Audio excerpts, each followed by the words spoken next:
Bonjour et bonsoir tout le monde. Comment allez-vous?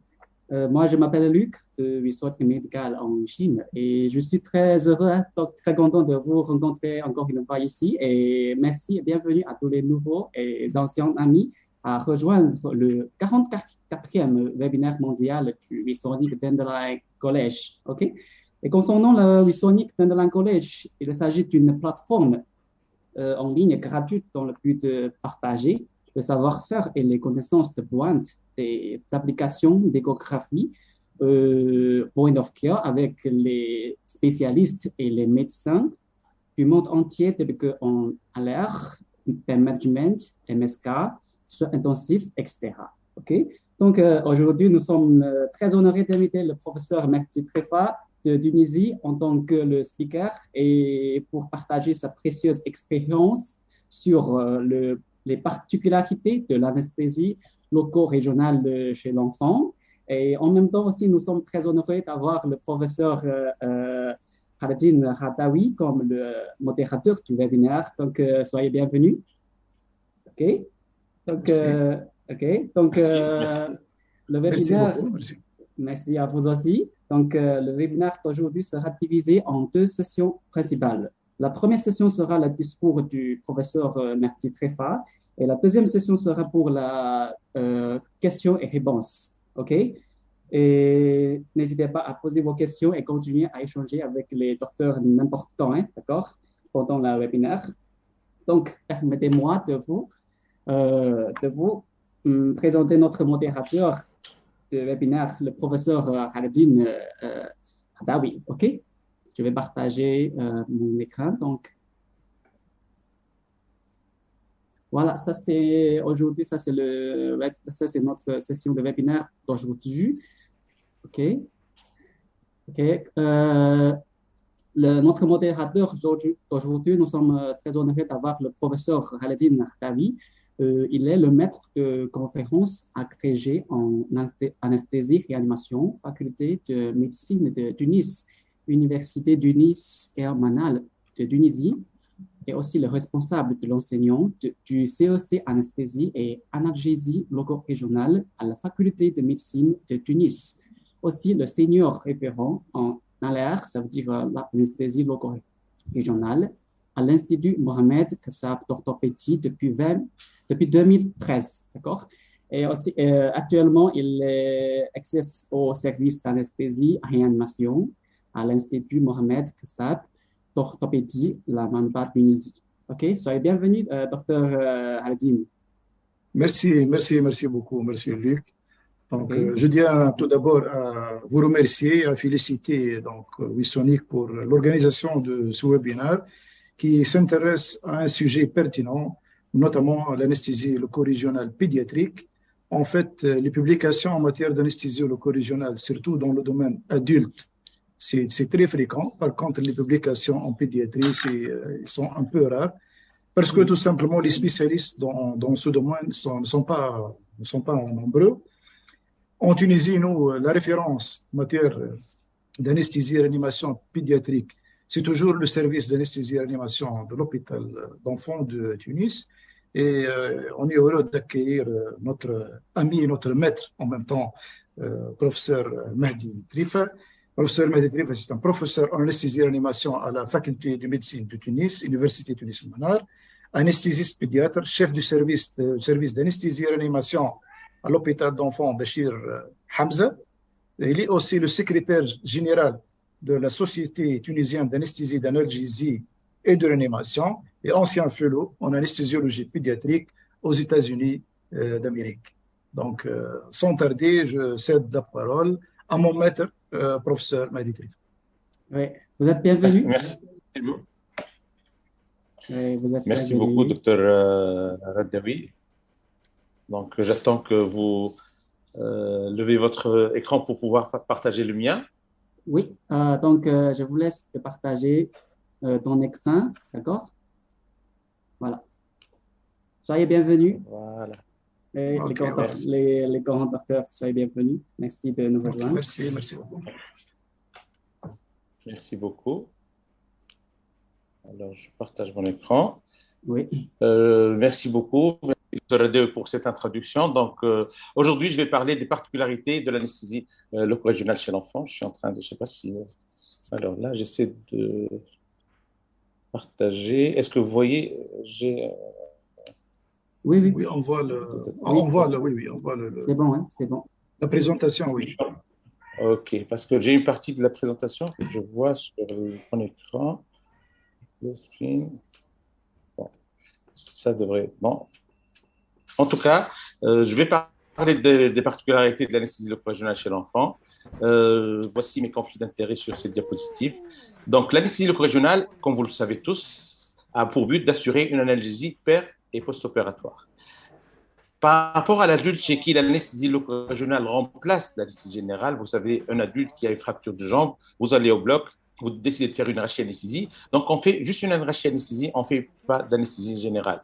Par contre, donc l'ALR chez l'adulte, c'est pour remplacer l'anesthésie générale. Par contre, l'anesthésie loco-régionale en pédiatrie se fait en plus de l'anesthésie générale. C'est la première particularité de l'anesthésie loco-régionale chez l'enfant. Pourquoi l'anesthésie générale si on va faire une loco-régionale? Parce que l'enfant a une immaturité psychologique et émotionnelle, ce qui rend sa coopération difficile au bloc opératoire pour faire une loco-régionale. Il ne va pas se laisser faire, surtout qu'il s'agit d'un contexte pathologique. Il est à l'hôpital, il n'est pas chez lui. Il y a un changement d'environnement autour de lui. Il est entouré de personnes qu'il ne connaît pas au bloc, qui sont habillés en bleu ou en vert. Ils portent tous des masques et des chapeaux, donc ce n'est pas très agréable pour lui. Partir sur une anesthésie loco-régionale chez ce patient-là, comme ça, sans sédation, sans anesthésie générale associée, est une partie perdue à l'avance.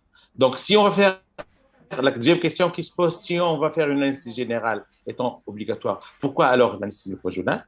Donc, pourquoi l'anesthésie loco-régionale associée à l'anesthésie générale? Parce que si on fait une anesthésie loco-régionale associée à l'AG, on n'a pas besoin de donner de morphinique ou bien on va donner un tout petit peu à l'induction anesthésique. L'extubation va être précoce, sans morphinique. Il n'y aura pas de risque de dépression respiratoire post-opératoire puisqu'on n'a pas utilisé de morphinique. Et surtout, tout le monde sait que la qualité de l'anesthésie loco-régionale, la qualité de l'analgésie assurée par l'anesthésie loco-régionale par rapport à l'anesthésie intraveineuse, il n'y a pas photo pour comparer l'ALR à l'anesthésie intraveineuse. Donc, la qualité est meilleure avec la loco-régionale par rapport à l'analgésie intraveineuse. Pourquoi ce cours? Alors, OK, on va faire une AG, puis on va faire une ALR. On connaît tous l'ALR, on peut faire tous des anesthésies loco-régionales, on peut tous faire des rachides, des péridurales. Donc, pourquoi ce cours, en fait? Parce que les enfants sont spécifiques. Ils ont des particularités qui rendent la conduite de l'anesthésie loco-régionale chez ces enfants-là différente par rapport à l'adulte. Et la première particularité chez l'enfant, c'est la myélinisation des fibres nerveuses.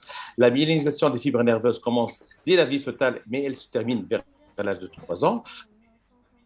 Donc, pour les enfants qui viennent au bloc opératoire, par exemple, on a tous eu des enfants en Tunisie et dans les pays arabes, on a tous des enfants qui viennent à l'âge de 2 ans, même un peu moins, pour une circoncision. Il faut savoir que chez ces enfants-là, l'anesthésique locale va accéder très facilement à ces fibres nerveuses qui ne sont pas encore myélisées, la myélisation en cours, ce qui fait la qualité des blocs, elle est impressionnante, elle est parfaite, mais il y a un risque toxique parce qu'on va administrer l'anesthésique locale en contact direct de la fibre nerveuse qui n'est pas encore myélinisée.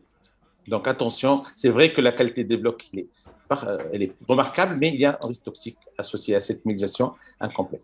Deuxième particularité de l'enfant, c'est que le nouveau-né et le nourrisson jusqu'à l'âge de 9 mois, ils ont une concentration réduite en alpha-1 glucoprotéinacide. C'est quoi cet alpha-1 glucoprotéinacide? Cet alpha-1 glucoprotéinacide, c'est une protéine circulante sur laquelle, normalement, se fixent les anesthésiques, plusieurs molécules, entre autres les anesthésiques locaux. Donc, pour l'anesthésique locale, qui sont à forte affinité protéique, je donne l'exemple de la bupivacaïne, tout le monde utilise la bupivacaïne, elle a une forte affinité protéique. Donc, si on va administrer un anesthésique local, il va y avoir une forte affinité protéique. Donc, l'anesthésique local, une grande partie va se fixer à ces protéines. La concentration des protéines plasmatiques, en particulier, comme je l'ai dit, l'alpha-1 glucoprotéinacide, est diminuée jusqu'à l'âge de 9 mois. Donc, si on va administrer la bupivacaïne, une grande partie qui devrait être liée à la protéine va se trouver sous forme libre dans le sang. Bien sûr, une partie va être réabsorbée dans le sang. Donc, on va avoir une concentration de la forme libre qui est toxique élevée. On risque d'avoir des accidents toxiques, en particulier le LAS, tout le monde connaît. Le LAS, c'est le Local anesthésique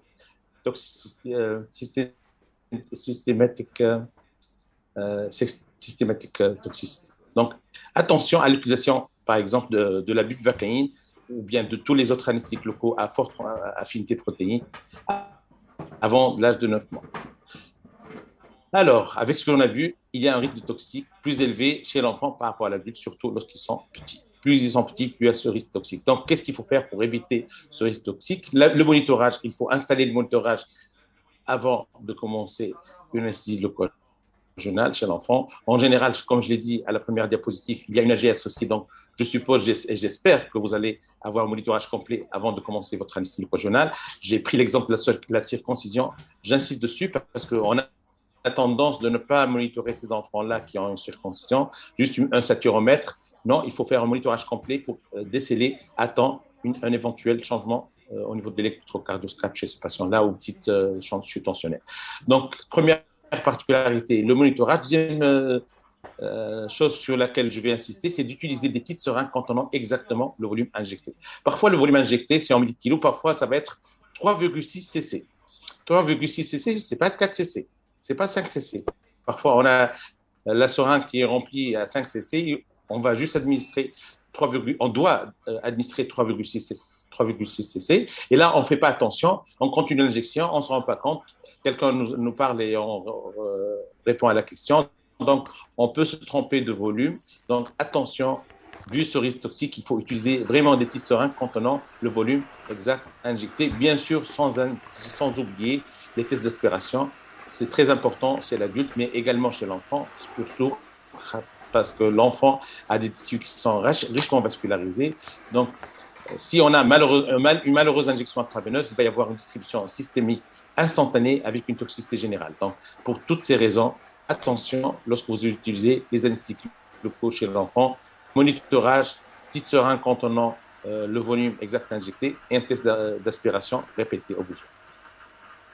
Troisième particularité chez l'enfant, c'est que la moelle épinière se projette en regard de L4 à la naissance. Donc, par la suite, il va y avoir une ascension progressive de la moelle juste pour retrouver le niveau L1 qui est connu chez l'âge adulte. Donc, à partir de 1 an à peu près, on a la moelle au niveau de L1. Mais si vous avez fait une rachianesthésie ou une péridurale avant l'âge de 1 an, vous risquez, si vous allez piquer au-deçà de L4, de tomber sur la moelle épinière. Donc, attention, il ne faut jamais d'avoir d'abord épiduraux au-dessous de L4 chez le nourrisson jusqu'à l'âge de 1 an. Deuxième particularité anatomique, à part la projection de la moelle au niveau L4 à la naissance, c'est que les arcs vertébraux de la cinquième vertèbre sacrée ne se rejoignent pas au niveau de la ligne médiane, ce qui va faire un défect osseux, c'est le hiatus sacré qui donne accès directement à l'espace péridural. C'est l'anesthésie caudale dont vous entendez tous parler, que vous connaissez, en grande partie d'entre vous connaissent l'anesthésie caudale. Donc la caudale, c'est lié à un défect osseux au niveau de la cinquième vertèbre sacrée qui donne accès directement à l'aspect épidural. Cet espace va se fermer jusqu'à 6 ans, donc ce qui rend la pratique de l'anesthésie caudale plus difficile à partir de l'âge après 6 ans. Donc, c'est une autre particularité. On va détailler tout à l'heure l'abord caudal chez l'enfant. Alors, une autre particularité, c'est le liquide céphalorachidien. Il y a beaucoup plus de liquide céphalorachidien chez le nourrisson, 4 cc kg, par un adulte, 2 cc kg. Mais cette LCR chez l'enfant, il se trouve à 50% au niveau du canal spinal contre 25% chez l'adulte. Ça veut dire quoi? Ça veut dire qu'on a 2 fois plus de LCR chez l'enfant par rapport à l'adulte, et cette LCR est située à 2 fois plus dans le canal spinal par rapport à l'adulte. Donc, on va avoir besoin d'augmenter de façon importante la dose d'anesthésique locale par voie intrathécale chez l'enfant. Je donne toujours cet exemple lorsque je parle de ça avec mes résidents qui arrivent au service au début du semestre. Donc, je donne l'exemple, je leur pose la question, combien vous donneriez pour faire une rachianesthésie à une femme enceinte qui va accoucher, qui pèse 150 kg? Ils me répondent 10 cc. 10 mg, ça fait 2 cc de marcaïne,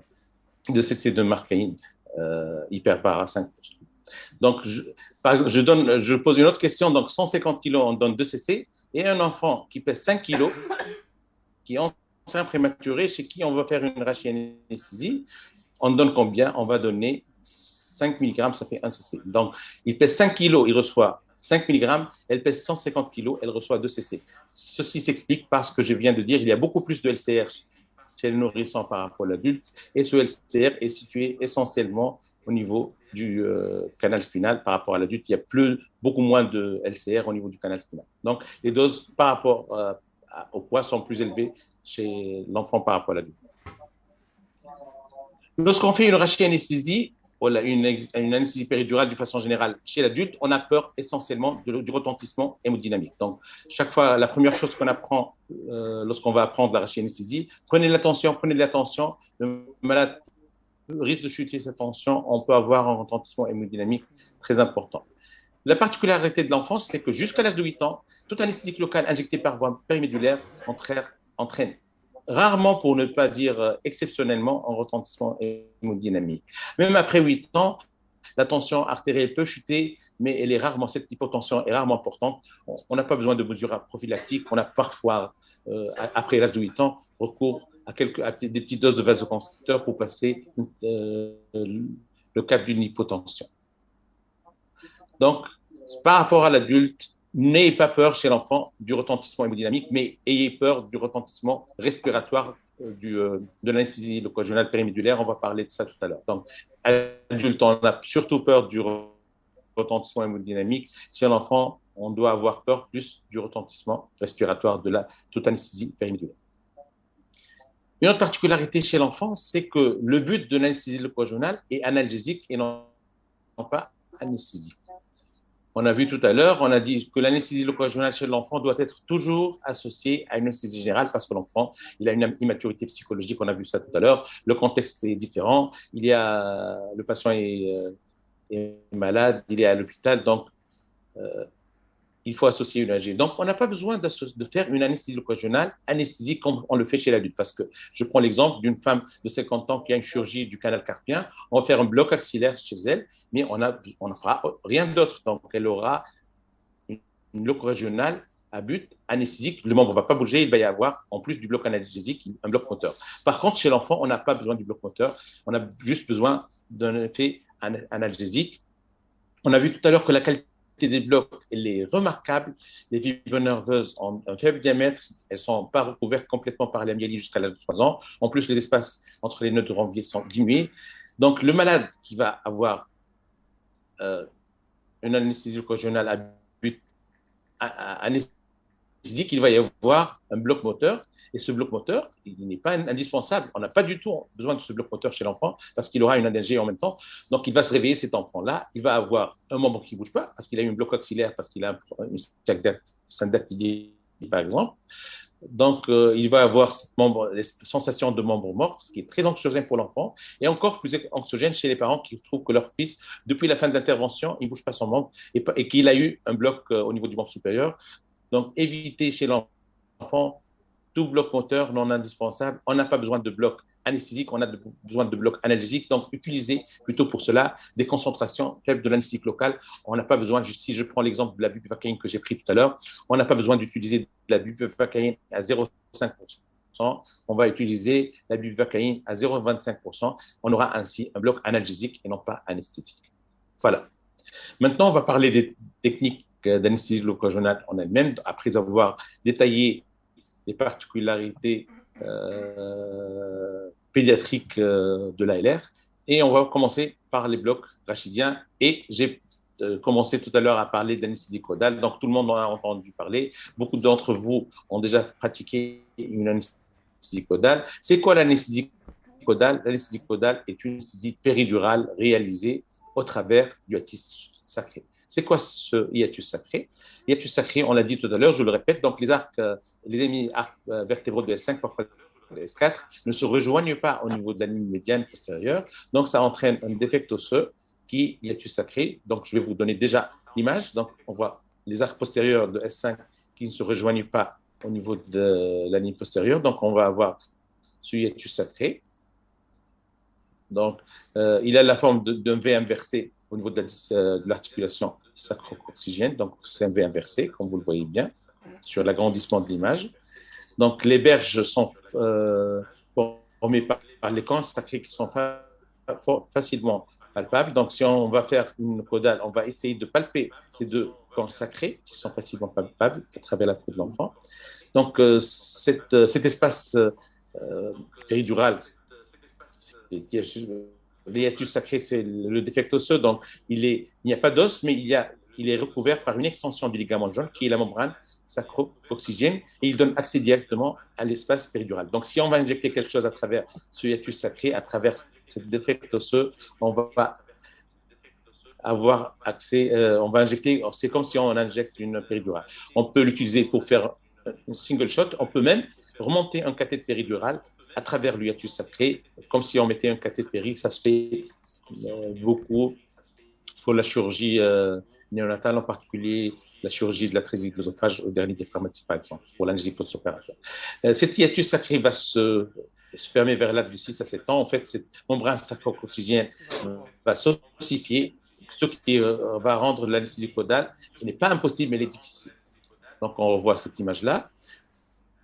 Donc, comme je viens de le dire, l'anesthésie caudale donne accès direct au niveau de l'espace péridural, au-dessous du cône médulaire et au-dessous du cône sacral, parce qu'on est au niveau S5, cinquième vertèbre sacrée. C'est très bas, donc on n'a aucun risque médulaire, il n'y a aucune racine spinale à ce niveau-là.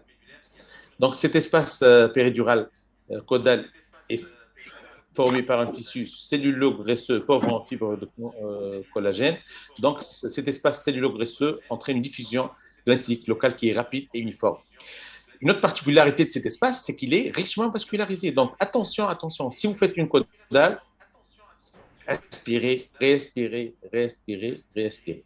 Parce qu'il est richement vascularisé et souvent, pas souvent, je vais dire, c'est pas exceptionnel de tomber sur une veine lorsqu'on va introduire notre aiguille. Et dans ce cas, on va avoir du sang qui revient à travers lorsqu'on aspire. Même si vous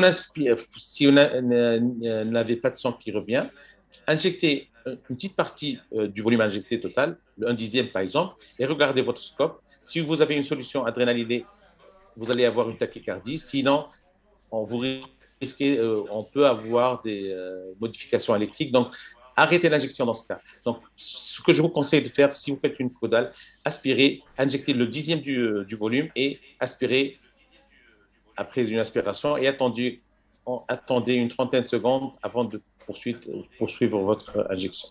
Parce que sinon, on risquait d'avoir une distribution systémique instantanée de l'anesthésie locale avec une toxicité générale. Personne ne veut voir ça sur son scope lorsqu'il fait une anesthésie locale. Je ne vous conseille pas d'avoir ça. Donc, aspirez et attendez après l'injection du dixième du volume. Quelles sont les indications de l'anesthésie caudale? C'est une analgésie per- et post-opératoire après chirurgie des membres inférieurs, après chirurgie abdominale, partie basse de l'abdomen. On peut la faire chez le nourrisson et jeune enfant jusqu'à 20 kg, c'est à peu près l'âge de 6 ans. Et ça peut se faire en ambulatoire, c'est ce qu'on a dit tout à l'heure, on va injecter de la marcaïne à 0,25%, j'ai pris l'exemple de la buvacaïne à 0,25%, donc c'est une analgésie, c'est un bloc analgésique, c'est pas un bloc anesthésique, donc l'enfant va pouvoir marcher sans problème après une caudale et il pourra sortir le jour même de l'hôpital. Quelles sont les contre-indications de l'anesthésie caudale? C'est les contre-indications générales de l'ALR, les troubles de la coagulation, le sepsis sévère, l'allergie aux anesthésiques locaux, qui est rare, les lésions septiques ou les dystrophiques au niveau de la peau recouvrant l'hiatus sacré, et également, ce qui est particulier à la caudale, ce sont toutes les malformations du sacrum et les myélo-méningocèles. On ne va pas pouvoir faire de caudale chez ces patients-là. Comment faire cette ponction-là? Comme on l'a dit tout à l'heure, on va aborder l'espace épidural très bas, au niveau S5, pour aborder cet espace péridural. Donc, la question qui se pose, après avoir installé notre patient, en général, on l'installe sur le côté latéral, hanche et genou fléchis à 90%, 90 degrés, pardon. Donc, qu'est-ce qu'il faut faire? Est-ce qu'on doit utiliser l'échographie ou bien faire une caudale en utilisant les repères anatomiques? Donc, je vous rapporte les résultats d'une analyse systémique de la littérature et une méta-analyse qui vient de sortir en 2022 dans le journal Pediatric Anesthesia. Donc, dans cette revue systématique de la littérature avec méta-analyse, donc ils ont pris toutes les études qui ont comparé l'anesthésie caudale par voie anatomique par rapport à la voie échographique. Donc, au départ, ils sont partis de 567 études. À la fin, ils ont retenu 5 études qui sont randomisées et qui ont comparé la caudale classique en utilisant les repères anatomiques par rapport à la caudale par voie échographique.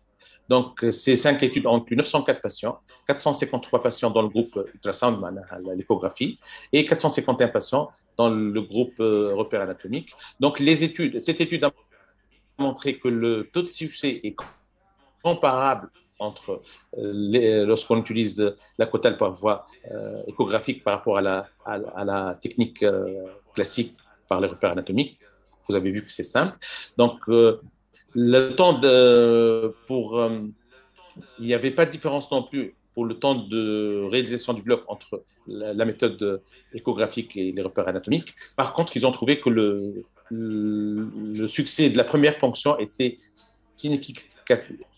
significativement plus important dans le groupe échographie par rapport au groupe repères anatomiques, et également les complications de ces caudales. Bien qu'il s'agisse de complications bénignes, dans ce cas, il y avait des ponctions vasculaires. J'ai parlé tout à l'heure du tissu richement vascularisé.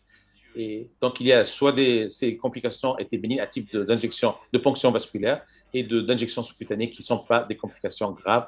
Donc, les conclusions des auteurs, c'est qu'il n'y a pas d'apport de l'échographie pour la réalisation de l'anesthésie caudale. Donc, il vaut mieux rester pour les personnes qui connaissent bien la technique, qui connaissent la technique des repères anatomiques, rester sur la caudale par voie classique, par les repères anatomiques. Bien sûr, il faut se poser la question, il faut faire plus d'études pour apprécier l'intérêt de l'échographie chez les patients qui ont des repères anatomiques difficiles. C'est peut-être chez ces patients-là que ce serait intéressant de faire l'échographie. Alors, pour les repères anatomiques, vous vous souvenez bien de cette image. Donc, on voit le V inversé, le doigt du médecin qui va faire la caudale, les 2 cornes sacrées. Donc, c'est le V inversé. On va introduire l'aiguille au niveau de ce triangle qui est limité par les 2 cornes sacrées. On va se diriger vers le doigt, vers le sommet du triangle. Et on va faire l'injection. L'aiguille va être introduite au début à 45 degrés. Il y a 2 façons de faire. Moi, personnellement, je vais essayer de sentir le passage de la membrane sacro-coccygienne. C'est pas une aiguille de péridurale c'est pas une perte de résistance qu'on va sentir lorsqu'on va faire une péridurale avec la solution d'injection de la technique de perte de résistance lorsqu'on va injecter du sérum. Là, on va avoir cette sensation de l'aiguille au début qu'il va y avoir une petite résistance. Par la suite, on traverse l'aiguille, on se retrouve dans cet espace péridural et on voit une fois passé, on va incliner l'aiguille, on va l'aplatir pour pouvoir avancer un tout petit peu. Et là, on commence à injecter notre produit, on n'a pas de souci. Il y a d'autres auteurs qu'est-ce qu'ils font? Ils traversent la membrane sacro-coccygienne et ils continuent leur trajectoire jusqu'à buter contre l'os. Lorsqu'ils butent contre l'os, ils retirent l'aiguille de quelques millimètres et ils l'aplatissent et ils injectent le produit. C'est pas difficile. Donc, l'espace péridural caudal, il y a une communication libre entre ces espaces. Il communique librement avec les espaces périneuraux. Donc, ça entraîne une fuite importante de la solution injectée le long des nerfs spinaux. Donc, le volume nécessaire est important par rapport à l'adulte. On injecte jusqu'à 1 cc par kilo de caudal. Donc, si on a un enfant qui pèse 15 kg, on va injecter 15 millilitres si je prends l'exemple toujours de la bupivacaïne à 0,25%, on va injecter 15 millilitres de bupivacaïne à 0,25%. C'est des volumes importants parce que c'est à cause de la communication libre avec les espaces périneuraux. Comme je l'ai dit tout à l'heure, l'enfant n'a pas besoin de bloc moteur, donc il sera très, très mal ressenti. Il retardera sa sortie parce qu'on a dit tout à l'heure que ça peut se faire en ambulatoire. Donc, utiliser des concentrations faibles, genre bupivacaïne 0,25% ou ropivacaïne à 0,2%. On peut utiliser des adjuvants. On peut utiliser une solution bupivacaïne ou ropivacaïne adrénalinée, ça va entraîner une résorption vasculaire, ça va diminuer la résorption vasculaire des hémocytes locaux. Donc, ça va diminuer la toxicité systémique et augmenter la durée d'analgésie. Par exemple, une bupivacaïne 0,25% adrénalinée après une caudale, on peut avoir une durée analgésique qui peut aller jusqu'à 10 heures. Donc, la voie caudale, on l'a dit tout à l'heure, c'est une voie péridurale, donc on peut utiliser également les morphiniques ou le cataprésent comme adjuvant. Pour les règles de sécurité, je les ai répétées plusieurs fois depuis le début de cet exposé. Donc, injectez lentement, aspirez et surveillez votre électrocardioscope. Si vous avez une résistance à l'injection, c'est que vous n'êtes pas en place. Si vous avez un gonflement des tissus sous-cutanés, c'est que vous étiez juste en sous-cutané, vous n'étiez pas dans l'espace péridural, donc c'est une erreur de positionnement. Donc, une deuxième technique que je vais détailler dans le cadre des blocs centraux, c'est l'arrachianesthésie. On connaît tous l'arrachianesthésie. Donc, l'arrachianesthésie chez l'enfant a deux indications. L'arrachianesthésie vigile chez le nouveau-né et le nourrisson ancien prématuré, avec un âge post-conceptionnel de moins de 60 semaines. Ces patients-là, anciens prématurés, si vous allez les prendre en charge au bloc opératoire, retenez quelque chose, c'est que chez ces patients-là, ils font une apnée spontanément. Ils font de l'apnée jusqu'à 60 semaines d'âge post-conceptionnel. Donc, si on va rajouter une anesthésie générale, ou une sédation, ou une prémédication, la durée de l'apnée va être encore plus importante. C'est pour cela qu'on peut faire chez ces patients-là une rachianesthésie vigile. Mais attention, il ne faut pas croire que la rachianesthésie vigile va annuler sur risque d'apnée. L'apnée, elle se voit chez tous ces prématurés-là. La rachianesthésie vigile, sans sédation associée et sans prémédication. C'est l'exception par rapport à la première diapositive où j'ai dit qu'il faut faire toute anesthésie régionale chez l'enfant avec sédation sous-âgé. L'exception, c'est la rachianesthésie vigile de l'ancien prématuré pour ne pas augmenter le risque d'apnée, mais pas pour annuler ce risque d'apnée. La deuxième technique d'anesthésie, la rachianesthésie chez l'enfant, la deuxième indication, c'est les interventions majeures au niveau du thorax ou l'abdomen. On peut faire une rachimorphine. Vous savez que la morphine est hydrosoluble. Elle permet une analgésie post-opératoire retardée jusqu'à 20 heures post-ponction. Et la dose chez l'enfant de 5 gamma kilos. Par exemple, un enfant qui pèse 20 kilos, on peut donner 100 gamma de morphine intrathécale. C'est une dose importante par rapport, vous connaissez, parce qu'il ne pèse que 20 kilos, donc on donne 100 gamma, mais il faut bien sûr le surveiller en post-opératoire. On ne va pas faire une rachimorphine et lâcher l'enfant à l'étage sans surveillance électrocardioscopique et respiratoire. Alors, je viens parler plutôt, puisque c'est un cours sur la rachianesthésie chez l'enfant. La particularité de l'enfant, c'est la rachianesthésie vigile. On ne voit pas ça autrement. C'est tout petit, c'est entre 2 et 5 kilos, ces enfants-là, qui sont anciens prématurés, qui vont avoir une rachianesthésie vigile. Donc, il faut bien tenir l'enfant, comme ça, avec les mains qui bloquent les hanches et le thorax. C'est tout petit, donc on peut les bloquer avec les deux mains. Donc, c'est une rachianesthésie sans sédation, sans prémédication pour ne pas augmenter le risque d'apnée post-opératoire. Donc, on commence par mettre en place une voie veineuse périphérique, mettre le monitorage, appliquer de la crème EMLA au niveau du point de ponction médulaire, parce que la traversée de l'aiguille va être douloureuse. Et on va tenir notre enfant comme ça, comme vous l'avez vu tout à l'heure. On va piquer jamais au-dessous de L4, parce qu'il y a un risque de lésion médulaire, jamais au-dessous de L4. Une fois l'enfant a sa rachianesthésie, ça va très très vite. Vous allez voir un jour si vous faites ça, voilà, vous avez vu ça. Il faut faire attention à une chose, jamais surélever le bras. J'ai dit tout à l'heure, s'il y a un risque pour l'anesthésie régionale chez l'enfant, ce n'est pas le risque hémodynamique, c'est le risque respiratoire. Il suffit que l'infirmière surélève les jambes pour mettre la plaque. Il suffit qu'il reste en décubitus dorsal et on bouge un tout petit peu les membres pour l'installer. On peut avoir une rachie totale très rapidement. Donc, attention, ces enfants-là, il faut les garder, faire attention à ce qu'ils soient en position proclive. On va faire une petite contention des bras pour que les enfants ne mettent pas leurs mains au champ opératoire. Et en général, on leur donne un petit calmant, une petite compresse avec du sucre, une sucette trempée dans l'eau sucrée, et ils vont dormir pendant l'intervention, ils vont rien sentir. Qu'est-ce qu'on va utiliser comme produit. Tout à l'heure, j'ai pris l'exemple. Donc, on va utiliser la buprenorphine 0,5%, aussi la même chez l'adulte, mais chez l'adulte, on utilise une solution hyperbare. Chez l'enfant, on utilise de la solution isobare, 1 mg kilo, maximum 5 mg. Et on peut utiliser de l'adrénaline à 1 sur 200 000, ou bien de la clonidine pour augmenter la durée de cette rachianesthésie. Pourquoi c'est important d'assurer des adjuvants? Parce que le problème de cette rachianesthésie vigile, c'est la brièveté du bloc sensible.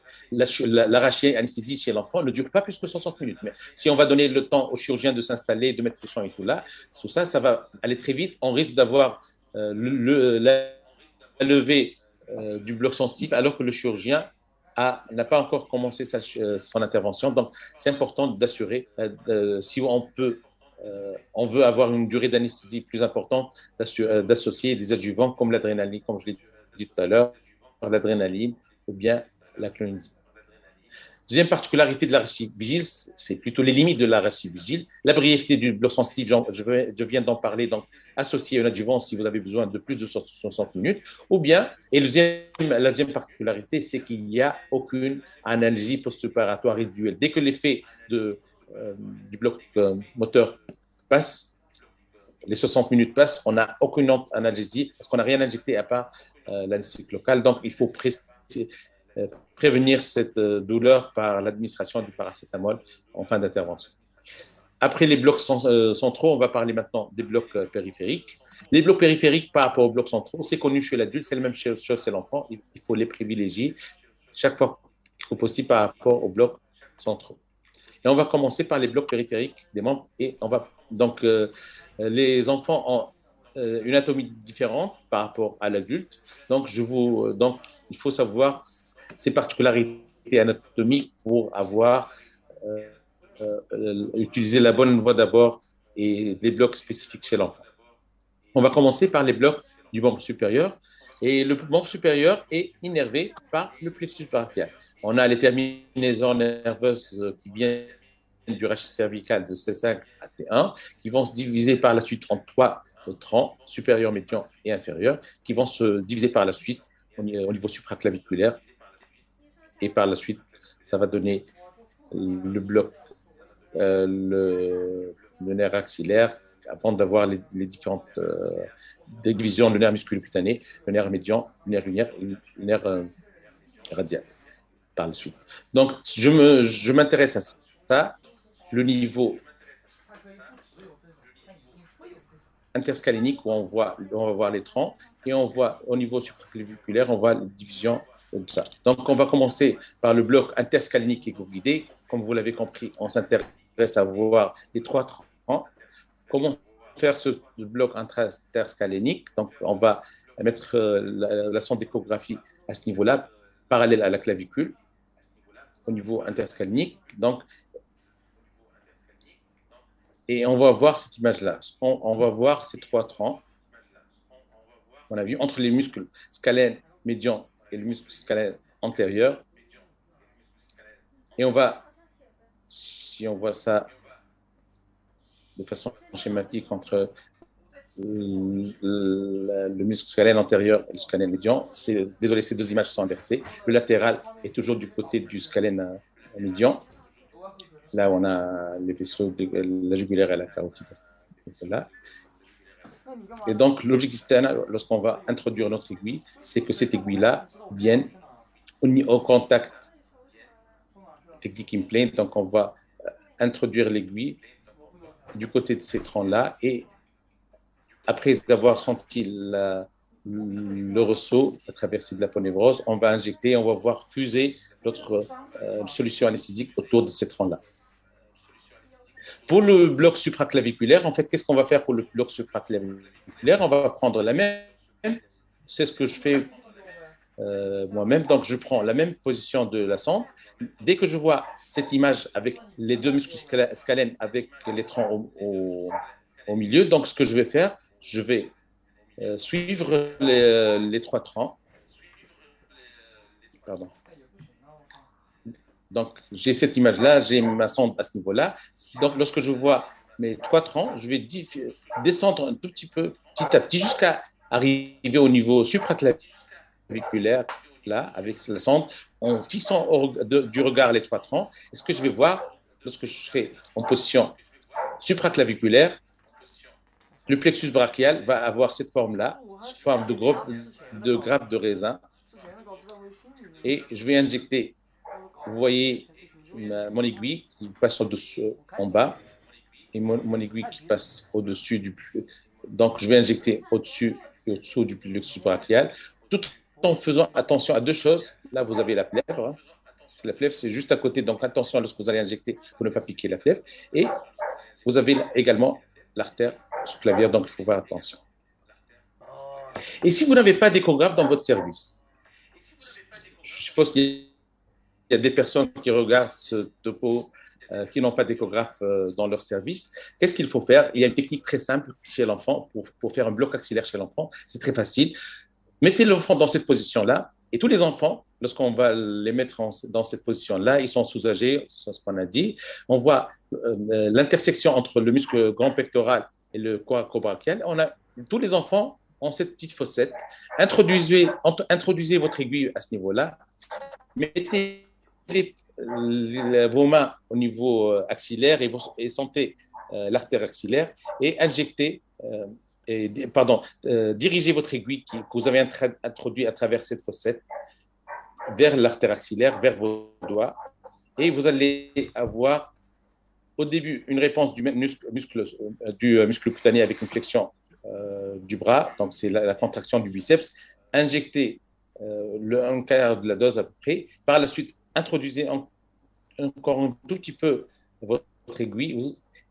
N'importe quelle réponse que vous aurez, soit radiale, soit cubitale, soit médiane, donc c'est bon, injectez les trois quarts de la dose. Donc la première injection, c'est au contact du muscle cutané, vous allez avoir la flexion, un quart de la dose, et trois quarts de la dose, parce que le nerf cubital, médian et radial chez l'enfant sont vraiment juxtaposés. Donc, il suffit de bloquer un nerf et vous allez avoir un bloc des trois autres nerfs. Donc, en général, ça se fait en moins d'une minute, ce bloc-là axillaire pour avoir neurostimulation. Et c'est très facile et ça donne d'excellents résultats si vous n'avez pas d'échographe dans votre service.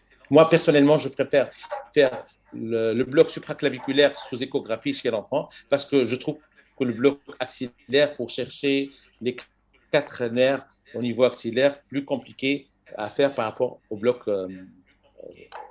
Donc, le bloc supraclaviculaire est plus facile. Je ne ferai jamais un bloc supraclaviculaire sans écho parce qu'on a vu la proximité en particulier de la plèvre, mais je ferai volontiers un bloc supraclaviculaire sous échographie chez l'enfant par rapport au bloc axillaire, que je trouve qui est très facile pour avoir une neurostimulation, un peu plus compliqué par voie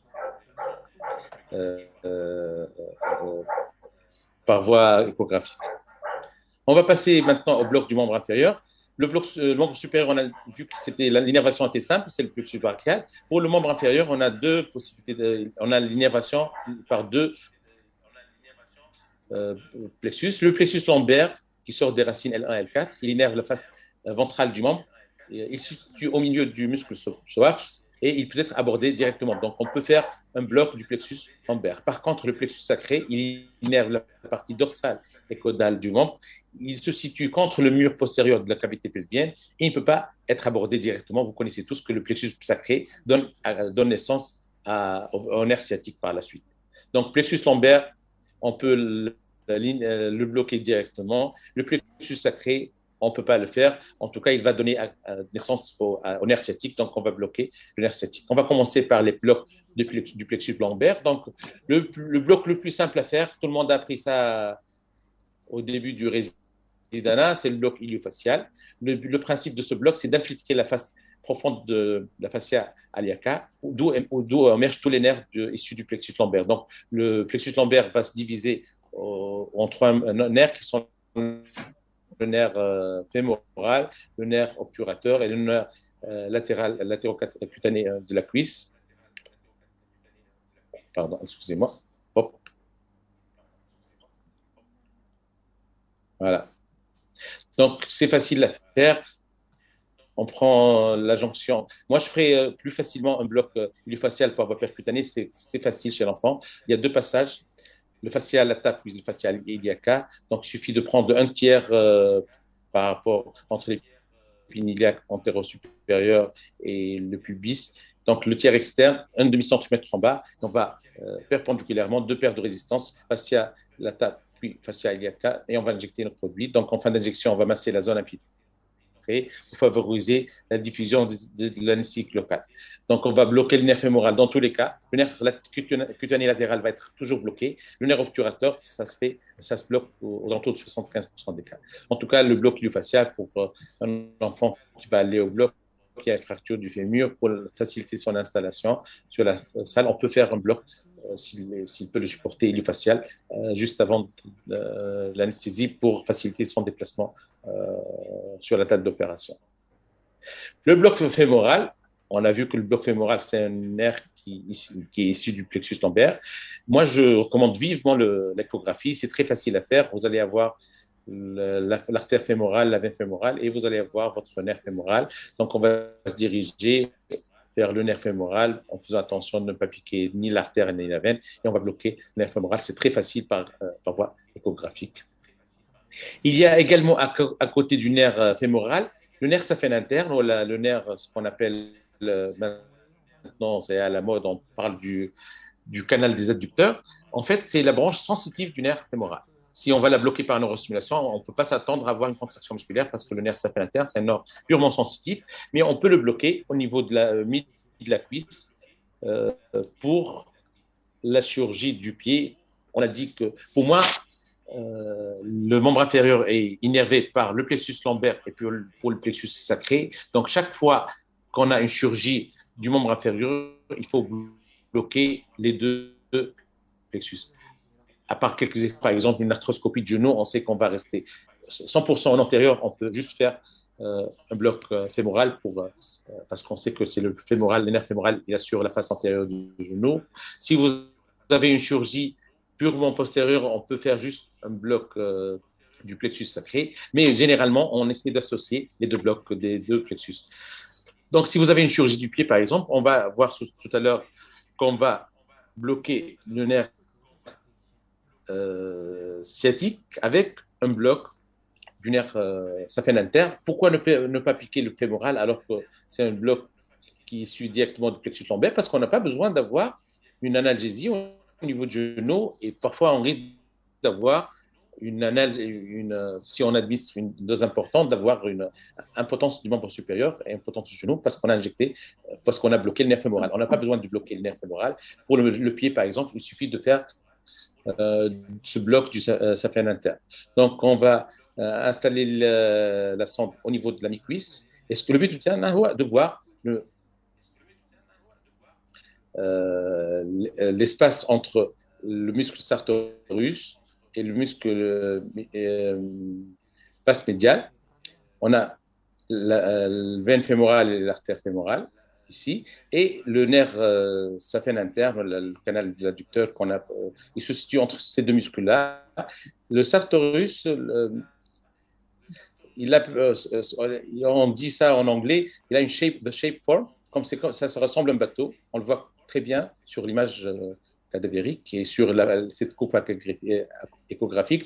Si on a le reste de la coupe, on va voir ça. C'est comme si on avait un bateau. Donc, on a le muscle vaste médial par ici, le sartorius par là, l'espace entre les deux. Et c'est difficile de voir, pour être honnête, chez l'enfant, le nerf saphène interne. Donc, ce qu'il faut faire, c'est d'injecter votre produit anesthésique in plane, bien sûr, on viendra par ici, dans l'espace entre les deux muscles. Attention, si vous rentrez la ponévrose du muscle, ça va être une injection intramusculaire. Il faut rester vraiment entre les deux muscles. Après avoir vu les particularités du blocage du plexus lombaire, on va aborder maintenant le plexus sacré, comme on a dit, il est défini par le nerf sciatique. Le bloc sciatique le nerf sciatique, peut être abordé en proximal si on a une chirurgie de la hanche. Donc, pour l'enfant, on peut l'aborder par voie latérale, antérieure ou postérieure. Chez l'enfant, la voie latérale qui est la plus facile et la plus sûre, c'est une voie très facile à faire. Donc, elle se fait par voie percutanée par neurostimulation. On a le grand trochanter par là. On va 1 cm au-dessous du grand trochanter qu'on va palper et on va introduire notre aiguille. C'est profond, utiliser une aiguille au moins de 100 mm. On va introduire notre aiguille au-dessous du grand trochanter jusqu'à atteindre nerf saphène. Et on regardera le pied. Dès qu'on a une contraction du pied, on sait qu'on est sur le nerf sciatique et on va aborder le nerf sciatique de façon proximale à ce niveau-là. On va injecter notre solution d'anesthésie locale. Mais ce qui est plus intéressant sous écoute, c'est de faire l'abord poplité du nerf sciatique. La technique qu'on utilise dans le service, on garde le patient en déclus dorsal, on n'a pas besoin de bouger, on va juste fléchir le genou, on va mettre la sonde au-dessus du creux poplité et notre aiguille, on va l'introduire en parallèle, bien sûr, dans l'axe de la sonde et on va viser le nerf saphène, on va voir là, nerf sciatique, pardon, le nerf sciatique. Et si on va s'amuser à bouger notre sonde, on va voir la division du nerf sciatique vers le nerf tibial, le nerf tibial et le nerf fibulaire commun. Et on va injecter bien sûr le produit lorsqu'on est en face du nerf sciatique entier pour avoir une anesthésie complète du plexus sacré au niveau du pied, pour une chirurgie du pied par exemple. On viendra implanter, comme on l'a dit, par cette voie d'entrée, en faisant attention que l'artère poplitée passe juste à côté. Alors, pour finir, je vais parler un peu des blocs pariétaux de l'abdomen.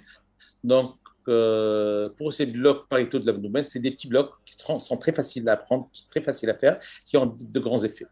Les principes généraux de ces blocs de l'abdomen, ce sont des blocs d'espace, voilà, de diffusion. Ça veut dire quoi? Ça veut dire qu'on va injecter l'anesthésie locale dans un espace délimité par les membranes biologiques, et on sait que cet espace-là, qui est délimité par les membranes biologiques, va être traversé par les structures nerveuses. Donc, dès qu'on va injecter le produit dans cet espace de diffusion, le nerf va bloquer sans qu'il soit précisément localisé. Donc, le but de ces techniques, c'est d'identifier le plan aponévrotique concerné en utilisant une aiguille à bisou.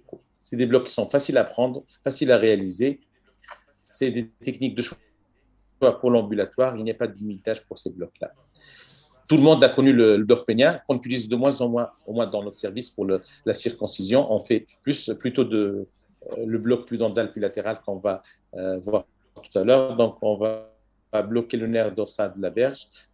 Donc, il va y avoir cette perte de résistance liée à la sensation de traversée de la membrane aponévrotique. Il ne faut jamais utiliser de solution adrénalinée dans ce type de bloc, parce que la solution adrénalinée peut entraîner une nécrose de la verge. Et vous voyez sur cette image-là, la partie qui va être intéressée par ce bloc pénien, donc c'est le prépuce, donc c'est idéal pour la circoncision. Alors, le bloc ilio-inguinal, ilio-hypogastrique, donc peut se faire également en ambulatoire. On peut le faire pour les hernies inguinales, pour les hydrocèles, les ectopies testiculaires. Donc, on va voir la coupe échographique de ce bloc est faisable sous échographie. Donc, on va voir cette coupe-là. On va faire le bloc en in-plane. Donc, on va repérer les deux nerfs ilio-inguinal et ilio-hypogastrique à la jonction entre le muscle oblique interne et le muscle transverse. Et on va par la suite introduire notre aiguille de cette façon-là. Et dès qu'on est entre les deux muscles, on va injecter le produit pour infiltrer ces deux nerfs.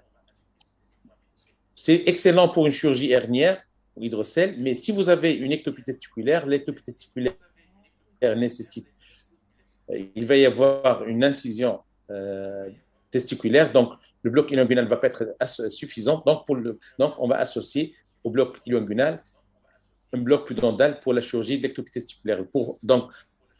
Si vous avez une hernie inguinale simple, c'est suffisant de faire un bloc ilio-inguinal. Par contre, si vous avez une ectopie testiculaire, il faut associer un bloc ilio-inguinal ilio-hypogastrique avec un bloc pudendal homolatéral. Et vous voyez le territoire qui est concerné par le bloc pudendal. Le bloc pudendal est très, très intéressant, et les études récentes qui ont évalué ce bloc par rapport au bloc pédien dans la circoncision ont montré que la supériorité du bloc pudendal par rapport au bloc pénien dans la circoncision. Donc, dans le service, on ne fait que du bloc pudendal pour les circoncisions.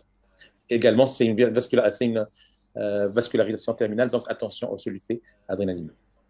Et je finis mon topo par parler par le bloc paraombilical. Si on a une hernie ombilicale, c'est facile, on va tracer la ligne qui va passer par le même l'ombilique, et on va piquer de part et d'autre de l'ombilique à ce niveau-là, en se dirigeant vers l'ombilique. Et on va injecter 0,2 cc par kilo de buvacaïne, 0,25%. Comme on l'a dit, on va voir un bloc para-hernière de bonne qualité.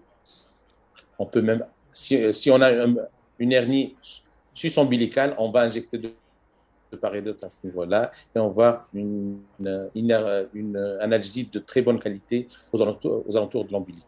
Voilà, comme je l'ai dit, c'est des petits blocs qui ont un grand effet. On va injecter des anesthésies locales après ce cours, avec ces blocs, avec tous ces blocs que je vous ai montrés. J'insiste pour vous rappeler le seuil toxique et les posologies des différents de ces molécules. Donc, la buvacaïne en Tunisie, je pense que c'est la molécule qu'on utilise le plus. Il ne faut jamais dépasser 2,5 mg par kilo. Ça veut dire quoi? Ça veut dire 1 cc par kilo de marcaïne, 0,25%. Pour la lidocaïne, il ne faut pas dépasser 7,5 mg par kilo de lidocaïne. Pour la ropivacaïne, il ne faut pas dépasser 5 mg par kilo. Donc, attention aux multiblocs. En pédiatrie, on a une ectopie testiculaire, on a pris l'exemple, on va associer un bloc linguinal avec un bloc pudendal. Parfois, on a une ectopie testiculaire bilatérale, on va s'amuser parfois à faire 4 blocs. Donc, attention aux multiblocs, on risque de tomber dans l'excès et on risque d'avoir une toxicité systémique. Attention au mélange des anesthésiques locaux parce que la toxicité des anesthésiques locaux s'associe, donc on risque d'avoir une toxicité parce qu'il ne faut pas dire je peux injecter la dose maximale de buvacaïne associée à une dose maximale de lidocaïne, on risque d'avoir une toxicité systémique des anesthésiques locaux. Voilà.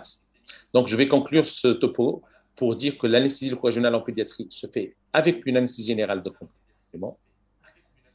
Elle est plutôt analgésique plus qu'anesthésique parce que l'enfant n'a pas besoin de sensation de membre mort ou d'un bloc moteur au réveil. Ça va être très anxiogène pour l'enfant et pour les parents. On privilégie chaque fois qu'on peut les blocs périphériques par rapport aux blocs centraux, en sachant que les blocs centraux ont moins d'effets secondaires que chez l'adulte. L'échographie a fait un apport très important, en particulier pour tout ce qui est chirurgie des membres supérieurs et inférieurs. D'ailleurs, l'ASRA, l'American Society of Regional Anesthesia, recommande l'échographie, l'abord échographique pour diminuer le risque de l'AST et la local anesthetic systemic toxicity qui est létale en l'absence de traitement spécifique. Voilà, c'est tout ce que j'ai à dire. Merci beaucoup.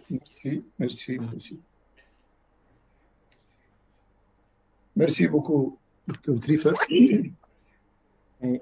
Merci beaucoup. Merci pour cette belle présentation. Merci à vous. Des questions? Je crois qu'il n'y a pas de questions jusqu'à présent. C'est vraiment bravo la présentation.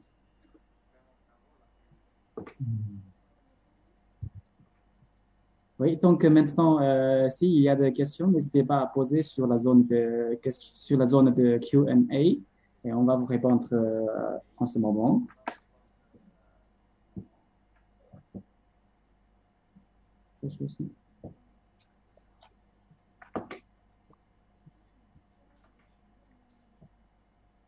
Bon, jusqu'à présent, pas de questions. Je vais poser une question à Dr. Triffer pour les cathéters périnerveux comprimés. Est-ce qu'ils sont de réalisation courante en pédiatrie? Quelles sont les indications? Quelle est l'utilité par rapport au single shot? Est-ce que vous préconisez les cathéters périnerveux en pédiatrie, oui ou non? On peut les utiliser, il n'y a aucun problème, on peut les utiliser. Chaque fois qu'il y a une indication, l'indication c'est une chirurgie, par exemple, je prends l'exemple d'une chirurgie tumorale délabrante, douloureuse. Donc on peut mettre, au lieu de faire un single shot d'un bloc, on peut mettre un cathéter périnerveux. Sous échographie, c'est la même chose, on voit notre nerf, on met notre cathéter à proximité et on va démarrer soit des injections répétées ou bien une perfusion continue à travers à travers ce cathéter qu'on a injecté. Donc, il n'y a pas de problème. Chaque fois qu'il y a indication, il n'y a pas de problème. Je n'ai pas voulu entrer dans tous les détails. Je n'ai pas abordé les apports, les abords périnerveux continus, mais c'est faisable chaque fois qu'il y a indication. Ok.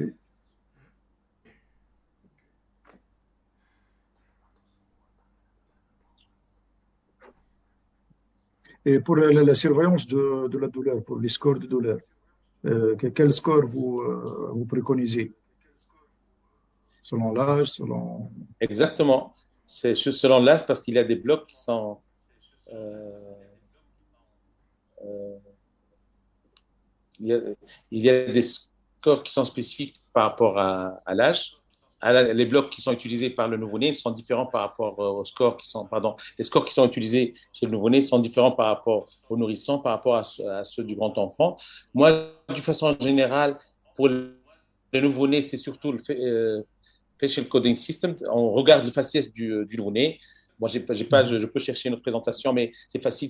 Il suffit de regarder le nouveau-né. S'il est crispé, s'il a une grimace, on sait qu'il est douloureux. C'est surtout le faciès qui compte pour le nouveau-né.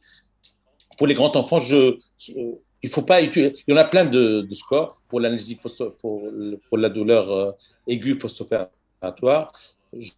Je conseille de retenir un ou deux scores. Je donne l'exemple du KOPS score. KOPS score, il y a 5 items. C'est l'aspect général de l'enfant. Est-ce qu'il a l'attitude des membres inférieurs? Si on regarde sa face, il y a 7 items. Et 7 items, et chaque item est classé de 0 à 2. Si le score dépasse 7, ça veut savoir que ce malade a mal et il faut commencer le traitement. Ok. Donc, il y a c'est une des question scores qui sont spécifiques en fonction de l'âge. Voilà. Il y a une question de Narcisse Boual. La question, c'est pourquoi préférez-vous un bloc pudendal à un bloc pinien pour une circoncision? Voilà, un bloc pudendal bilatéral, c'est peut-être le dernier bloc pour la chirurgie du prépuce qui est à la mode.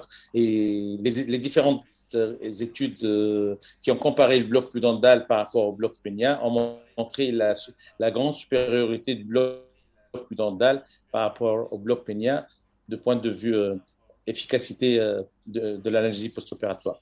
Je préfère rien du tout. On a même dans notre service, on a fait le travail qui a été présenté au congrès de l'ASPAR 2015, ça fait maintenant 7 ans. Et on a montré, il a fait par la suite le sujet d'une thèse, malheureusement ça n'a pas été publié, mais on a montré que le bloc pudendal était supérieur au bloc pénien bilatéral, bien sûr pudendal bilatéral, et supérieur au bloc pénien de point de vue analyse post-opératoire après chirurgie du prépuce. Oui, bon, c'est logique puisque le bloc pudendal, il y a le nerf périnéal, donc il y a une branche du nerf pudendal, donc ça couvre le scrotum et la face postérieure de la voyage. Donc, je ne sais pas s'il y a d'autres questions.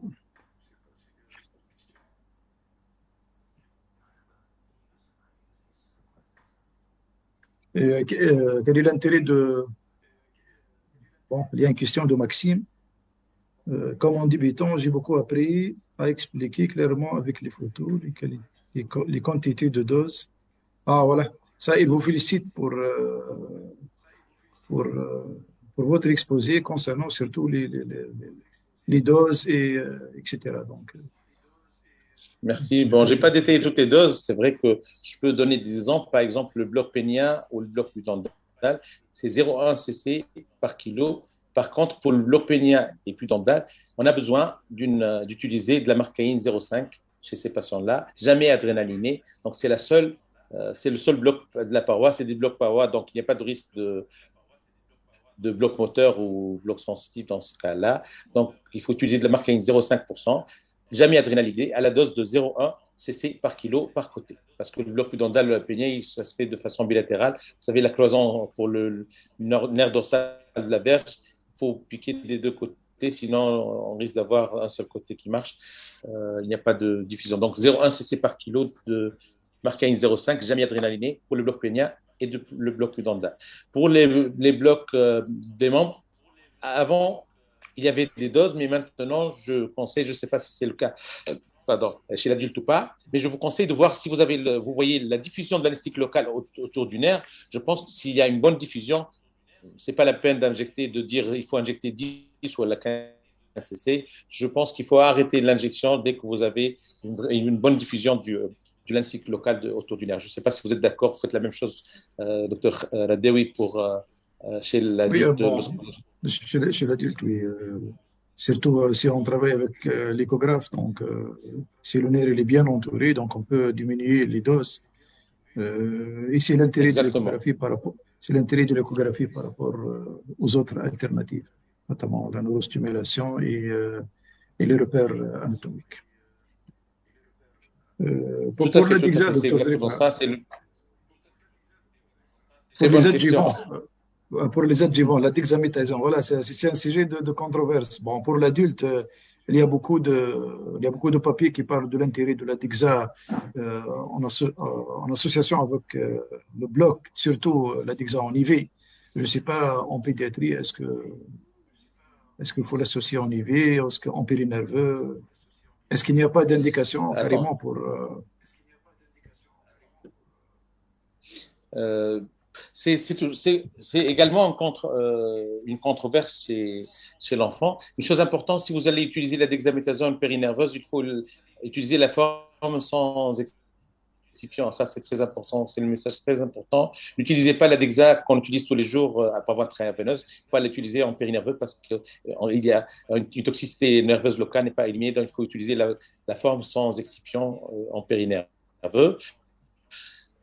Je vais citer une étude qui a été publiée il y a peut-être 3 ou 4 ans, qui a comparé, parce que j'ai assisté à cette étude-là qui a été publiée dans Regional Institute of Pain Medicine en 2019, je pense, qui a comparé le bloc fémoral chez l'enfant sans DEXA, avec DEXA IV et avec DEXA en périnerveux. Ils ont montré que la forme périnerveuse associée en intraveineux, la forme intraveineuse était associée à une meilleure analgésie post-opératoire. On a soutenu il y a une année à peu près une thèse sur la DEXA intraveineuse associée à l'anesthésie caudale pour la chirurgie de la luxation de hanche. On a également montré que la DEXA IV est efficace. J'ai pas vu de méta-analyse passer devant moi pour la DEXA chez l'enfant associée comme adjuvant à l'anesthésie locale, mais je pense que s'ils vont faire ça va aboutir à cette conclusion que que la DEXA par voie intraveineuse associée à l'anesthésie périmédulaire ou la périphérique a un effet bénéfique. Tout ça pour dire que la DEXA IV, c'est l'anti-inflammatoire, qu'on le veuille ou pas. C'est un anti-inflammatoire stéroïdien. Et je pense que c'est grâce à cet effet anti-inflammatoire stéroïdien qu'elle a un effet bénéfique meilleur que la DEXA injectée en périnerveux. Ça ne retentit pas sur la fonction surrénalienne, par exemple, puisque c'est encore immature en pédiatrie. Non, il n'y a pas de retentissement. D'ailleurs, on va faire une dose. On va faire une single shot, une seule dose à l'induction, donc il n'y a pas de risque de toxicité surrénalienne. On donne de la dexaméthasone même chez le nouveau-né parfois en périopératoire. Chez l'enfant, il y a beaucoup d'équipes qui injectent systématiquement de la dexa à partir de 2 ans pour aussi bien un effet anti-inflammatoire avec un effet antiémétique en périopératoire chez l'enfant. Il n'y a pas d'effet indésirable à une dose post-opératoire pour la fin de l'intervention. Ok. Il y a une autre question de Narcisse Bouya. Avez-vous l'expérience du bloc infraorbitaire pour analgésie dans la chirurgie de la fente labiale? Moi, j'en ai pas personnellement, donc on ne fait pas de ce type de bloc. J'ai pas l'expérience de ce type de bloc parce qu'à l'hôpital où on travaille, on fait rarement, pour ne pas dire on fait pas. C'est maxillofacial généralement. Oui, c'est maxillofacial. Je sais pas si Il y a certaines équipes qui font, que ce sont les anesthésistes qui le font, mais il y a, comme pour les blocs oculaires, il y a beaucoup d'ophtalmos qui font eux-mêmes leurs blocs et peut-être les chirurgiens maxillofaciaux font leurs blocs également. Moi, personnellement, j'ai pas d'expérience dans ce Non, souci. pour la fente, la biase, généralement, c'est pas le bloc infraorbitaire, c'est le bloc du nerf maxillaire par voie suprazygomatique. C'est-à-dire, on va prendre le nerf maxillaire avant qu'il quitte le sinus périgo-maxillaire pour innerver surtout le palais, parce qu'il y a une chirurgie au niveau du palais. Donc, ce bloc, c'est pas le gold standard. Mais c'est pour la chirurgie maxillaire, c'est la chirurgie max-fax. Donc, c'est pas empêché. Je ne sais pas, il n'y a pas d'autres questions. Et pour les nouveaux blocs, docteur Tefas, les blocs de la paroi, les blocs de carré de langue, on l'utilise souvent en adulte. Est-ce qu'en pédiatrie, on commence à l'utiliser ou bien c'est encore. Vous savez que pour les nouveaux blocs, on a tous les blocs, l'Erector spinae, le Pink block. On peut tout faire chez l'enfant aussi bien que chez l'adulte. Dans notre service, on a fait de l'Erector spinae, on fait le Pink block, mais pour l'instant, on n'a pas fait le carré de lampe. C'est pas ce qu'il faut pas faire, mais tous les jours, on entend parler de nouveaux blocs, puisqu'on voit tous les nerfs, donc on essaie de faire ça, aborder différemment. On parle de voies d'abord différentes. Ça rend l'anesthésie locale très, très intéressante avec ce qu'on voit de nos jours. Donc, je pense que il n'y a pas de limite pour avancer sur l'anesthésie locale avec l'échographie. On peut tout faire, tout voir, puisqu'on voit tout, on peut tout bloquer, on peut aborder de façon différente. Et je pense que c'est le Oui, cas chez l'enfant, aussi bien chez l'enfant que chez l'homme. surtout avec l'échographe, donc ça facilite la tâche. Exactement, exactement. Oui, pour certains blocs. Je ne sais pas s'il y a des questions, je crois qu'il n'y a pas d'autres questions. Oui, est-ce qu'il y a d'autres questions? Ou bien est-ce qu'il y a quelqu'un d'autre qui veut rejoindre à discuter ensemble? On peut le connecter avec.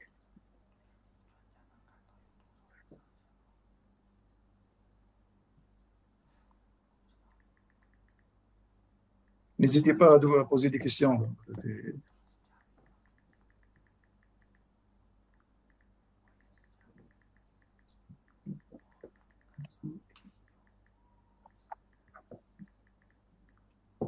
Sinon, je vais poser moi toutes les questions. Oui, Vas-y, bien n'hésite sûr. pas à oui. Pour les techniques alternatives, par exemple, c'est vrai que pour le grand enfant âgé, plus là, les techniques alternatives, par exemple l'hypnose en complément avec l'anesthésie loco-régionale, est-ce que c'est, dans la littérature, est-ce que c'est bien étudié en pédiatrie?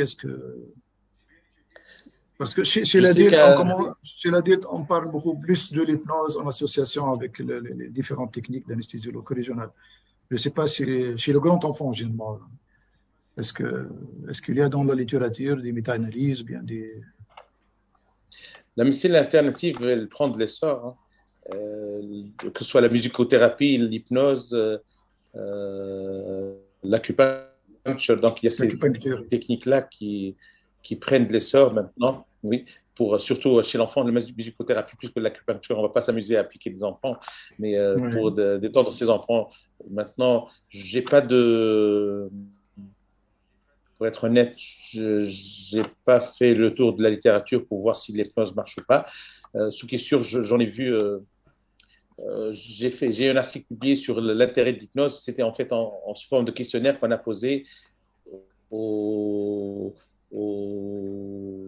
intervenants au bloc opératoire, les intervenants paramédicaux au bloc opératoire sur leur connaissance et leur intérêt et leur vision sur les techniques alternatives qui sont l'acupuncture, l'hypnose et la musicothérapie. Et j'étais agréablement surpris de trouver que beaucoup de personnel paramédical du bloc opératoire a eu une formation spécifique dans l'hypnose ou la musicothérapie. Je pense que ça pourrait être intéressant en périopératoire chez l'enfant et surtout la musicothérapie psychothérapie, ça permet de détendre l'enfant. D'ailleurs, tout le monde a vu passer un article qui dit que le fait de donner une tablette à l'enfant pour l'induction anesthésique, il ne va pas être gêné pour avoir une petite piqûre, voilà, pour des soins dentaires, voilà, pour une induction de l'anesthésie en présence de son peluche, voilà, de sa tablette. Donc, je pense que ça va faire partie de l'avenir. Pour l'hypnose, je pense qu'il faut qu'il y ait des personnes spécialistes dans cette technique pour aborder donc spécialistes, parce que ce sont pas les anesthésistes. C'est une formation spéciale, un peu spéciale. Voilà. Oui, d'accord. Et il faut de l'expérience. Oui, tout à fait. Tout à fait. Oui. Je crois qu'il n'y a pas d'autres questions. Oui. Donc, je me demande, est-ce qu'il y a d'autres questions? Sinon, je pense qu'on peut conclure cette session de webinaire d'aujourd'hui. Et OK, moi, donc, merci encore pour votre merveilleuse présentation, professeur Merti Trifa, et merci beaucoup pour le travail de notre modérateur, le professeur Haldine Hadawi. OK, donc, et merci beaucoup à tous les spectateurs de rester toujours avec nous pendant le webinaire. Donc, pour plus d'informations sur les nouveaux webinaires à venir et les anciens, et la rediffusion des webinaires précédents, veuillez suivre les chaînes officielles de ViewSonic sur le Facebook, LinkedIn et YouTube. OK? Donc, merci beaucoup encore une fois. OK? Merci à vous. Merci pour cette belle présentation. Ouais. Et espérons vous voir dans d'autres webinaires. Oui, on se verra d'autres webinaires et on va aussi partager le vidéo avec plus de médecins s'il est disponible. OK? OK. Merci. OK, merci. Merci à tous les participants. Oui, merci à tout le monde de rester avec nous. OK? Donc, merci à vous et à la prochaine, Inch'Allah. OK? Inch'Allah. Merci. Merci et bonne journée à tous. OK, bonne journée à tous. Bye bye. À la prochaine. Bye bye. Okay? Excellente fin de journée. Merci. Au revoir. Merci Au revoir. OK, merci beaucoup. Allez-y. OK? Bye bye. Bye bye.